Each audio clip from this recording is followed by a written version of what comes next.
كل مباراة برشلونة يا جماعة عم بتلاقي هذه الجملة، بكفي تطبيل برشلونة، بكفي تطبيل، طوشتونا، زودتوها. مدريدي بس بدي اياك انت تشيل العاطفة على مدريد على جنب. اعتبر نفسك منك مدريدي ولا برشلوني، ما بدك تكون برشلوني.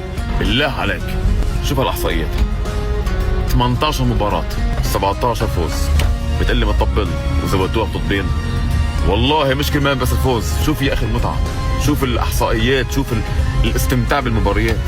اللي متطبل والله العظيم لو برشلونه عم يفوز 1-0 او 2-1 وعم بيربح بصعوبه، والله فيديو واحد بكفي عليهم، فيديو واحد بس. يا اخي عم متعوك، عم يجبروك، عم يجبروك تطبل لهم، عم يجبروك. والله كل هالحكي عم بحكيها برشلونه قال لي اللي والله طبيعي ريال مدريد اوقات بفوز مش هالقد عم يطبل. يا اخي مدريد لما يفوز بطبل لهم، بس يا اخي ما عم شوف هالشيء اللي عم شوفه ببرشلونه.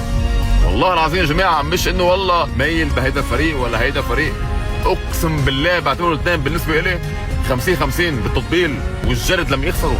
بس يا اخي يا اخي يا اخي وقف لي السياره، وقف لي السياره يا اخي، يا اخي خليني احكي معك على جنب مدريدي. يا اخي انت احضر وشوف، استمتع يا رجل، وقف لي السياره، احضر يا رجل، شوف لامين يامال، شوف فيرمين لوبيز، شوف راشفورد، شوف اللعيب يا اخي، كل واحد فيهم مساهمات فوق ال10 مساهمات. لك مولعين يا جماعه، لك مولعين. تعرف شو كلمه مولعين؟ يعني هول اللي بيحرقوا اوروبا كلها، كل اوروبا بيحرقوها اذا بالفعل لعبوا باستمراريه بهالطريقه. بيحرقوا كل اوروبا، مش دوري اسباني، بيحرقوا كل اوروبا.